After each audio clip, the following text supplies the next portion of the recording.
அம்மன் அலங்காரம் தினம் தினம் காண வரம் வேணும். அம்மன் அலங்காரம் தினம் தினம் காண வரம் வேணும்.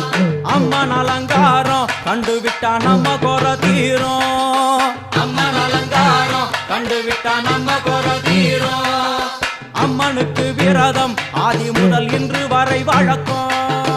அம்மனுக்கு விரதம் ஆதி முதல் இன்று